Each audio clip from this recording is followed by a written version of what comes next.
And we started this YouTube channel called Mango Street exactly 1 year ago today. I think we should go get a coffee. All right. Should I carry the light with us? Yeah, carry the light. This is not sustainable. Yeah, but it looks great. It does look nice. So Casey stopped talking about Beam on the vlog. Here, there's a couple of drips. It's okay. Just a couple of drip. Humans are adaptable. I don't think we get enough credit for it. Dude, every 15 minutes. Ah! Okay, come on.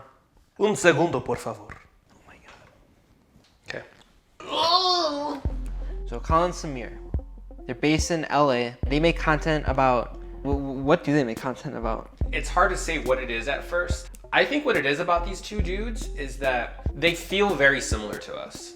Well, for one, they're LA based. They kind of come across as brothers. And I think the main thing though is that they bring like that desire to be filmmakers to YouTube. As far back as we can remember, we've always wanted to go to the Oscars.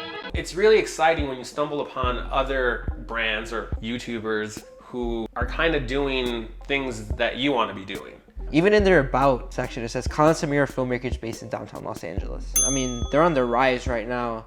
They just hit 50,000 subscribers about a couple weeks ago. At the beginning of this year, we had 4,000 subscribers, and now we have 50,000 more subscribers. 54K, and they started a year ago? Mm-hmm. They have reason to be blown up. You know, they were ready for it. They got great content. They're posting on a consistent basis. The stuff that they do post is very relevant. They're really good at hopping on trends. And I think when you mix that with quality filmmaking, they really do have the ability to go big very soon. A big part of it too is that they're just charismatic. You know, I think whatever you put on YouTube, wherever direction you go, that is what people come back to. They want to follow. I want to follow these guys. Yeah, they're very lovable. I love that how they engage with their audience too. They do that film fest every weekend. A lot of the comments they're replying to, they're engaging with their audience, which is something we should definitely note with our channel. If they do a tutorial, it's in a way that's still vloggy, so it's not just how to do this. It's like you're still getting their personality with it. I think that's where we're at right now. What we're attracted to is this idea of showing you how to build something from the ground up. Just like me, you want to be an entrepreneur. Start a company, build a brand. What it takes for people to start a company. The branding part is how they're presenting themselves. That's just the facade of the whole thing. And so they're hand in hand. We're still kind of in the process of figuring out what we want to do. We feel like we know who we are, but I feel like we're evolving, like the companies that we want to interview. Part of this process is figuring out, well, what kind of videos are we going to put out? Is it going to be more vlog based? Is it going to be more just interview based? If we're going to be in the videos more than we have been, and we need to let our personalities shine, how do we do that? Should we just make how-to videos? You bring up a good point. With interviews, it's harder to be consistent. I guess the process that goes into interview is a lot more extensive than just to make a personal vlog. Then having to try to do that every single week while you're doing other things. It's funny because we were just listening to Sarah Dietschy's Creative Exchange podcast, which if you haven't checked that out, go check out Sarah Dietschy's podcast. She was interviewing the next YouTuber that I want to talk about in a little bit, Mango Street. So I had that moment when I was a student in college, but also doing YouTube. And the moment I dropped out, I was like, all I'm doing is making videos. This is amazing. Even though we've taken a month to put something out, which that has to change, which is why we're trying to figure this out, because we do want to put out high quality content. How do we balance out working our jobs, going to school now for you, and our YouTube life? It's the age-old dilemma of quantity versus quality. If you want to be consistent, uploading every week, maybe eventually get to the point where you're uploading multiple times a week, you're obviously going to have to cut down on quality. That's where I think the vlogs are important. What we can learn from these guys is that they bring their personality to each video. People are subscribing to us. For example, Sam Shepard. He made a video about a vacuum. Why would I watch a video about a vacuum? But it's Sam Shepard, so I was like, okay, I value his opinion. So by making vlogs, I think that we give our audience more of a chance to learn about us. So Colin and Samir, how are we not already friends with Colin and Samir? I could easily see us befriending these guys. I mean, it's very possible. We just gotta do it. Just gotta reach out. If you have a goal and a lot of people are telling you that it seems unrealistic, just keep going and have the belief that it will work. I mean, they were in this exact predicament when they found Yes Theory. They set out on a goal to meet them in 24 hours. That was such a good video. It was. Very inspiring. And what really made them like pop off was this video. Beam News, a comprehensive review. 4 months ago. 4 months ago. So just 4 months ago. Within a year, 54K, I mean, that's a nice number to be at. Failure? It's kind of a failure, Yeah, right? I mean, it was self-proclaimed failing. We were wrong. It got boring quickly. To being acquired by CNN. So as you can see, it's very high production value. And even, I think, Jack Coyne. This is awesome, guys. Come visit the office next time you're in New York.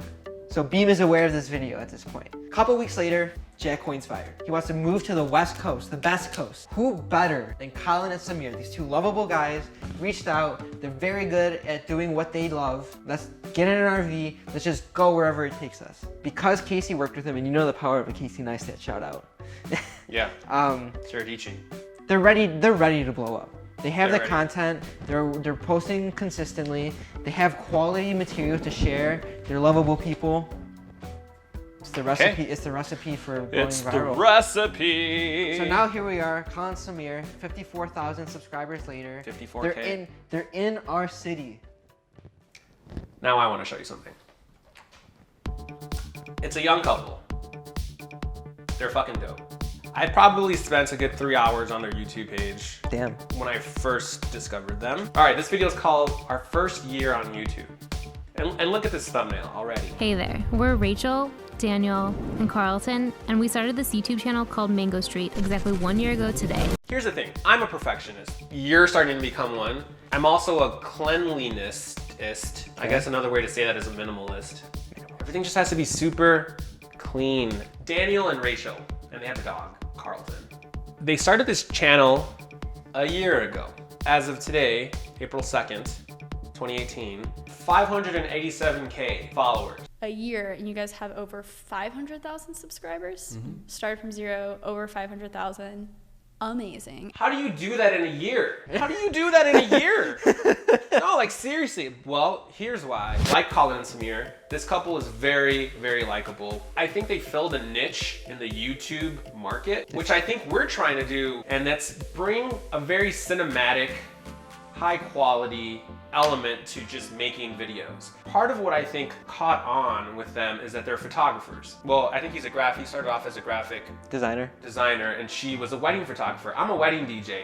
I might have worked with her. I don't It's even very know. possible. They're both in LA too. We gotta find out. I don't think she's doing them anymore because they don't have to, because now they're full-time YouTubers. By their powers combined, they make these dope ass videos that are just so clean, and their whole MO is that they make photography tutorials that don't waste your time. Trimming the fat, that's part of that minimalist. So not only is the look minimal, but their approach to it is very minimal. You go on their page and you look at these videos, everything from their title card, the thumbnails, everything just looks super clean and legit. It looks like I'm looking at an Instagram feed. And that's what I keep telling you as we get there. Our video page should just look like an Instagram feed. The thumbnail is so important. The aesthetic is so important to how people will judge you right off the get-go. It's not just the thumbnail that you pick that is purposeful in telling the story of that video. It's how it relates to the other images on the page, right? And all of that is branding. You can look at someone's video page and immediately get a sense of who they are as a brand.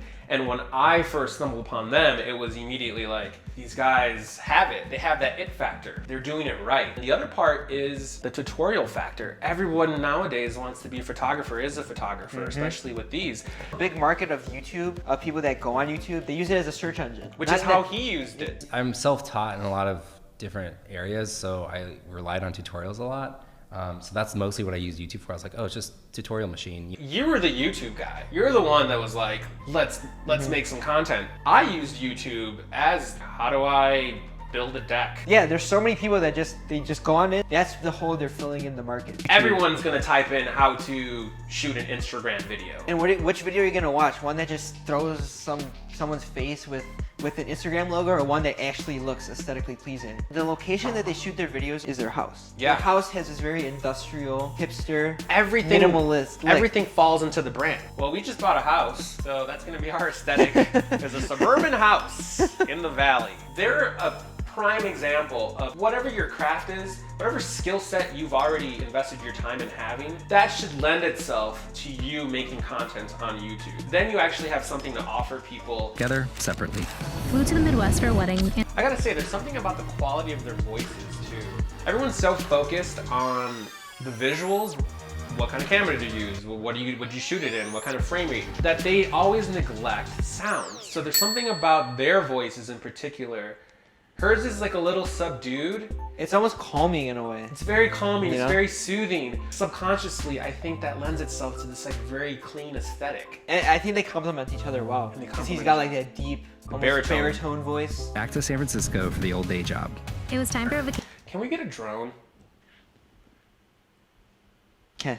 This video is 4 minutes long.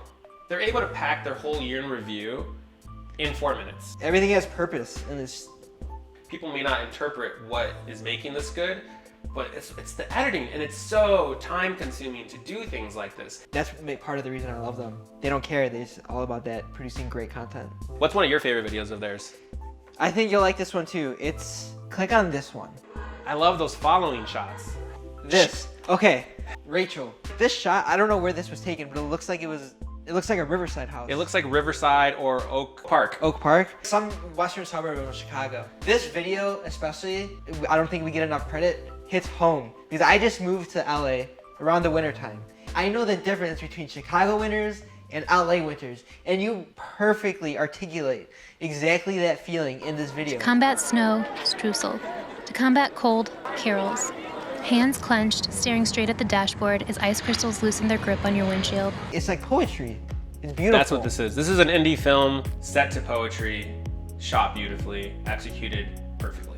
There's so much that goes into it as far as like setups, just to set up a shot to get it right, and then to go run and be in the frame, do the take, do maybe multiple takes, and to come back out, make sure you got the shot, and then move on, and still kind of in your head, tackle your shot list of all the shots you want to get, while bringing a performance element to it.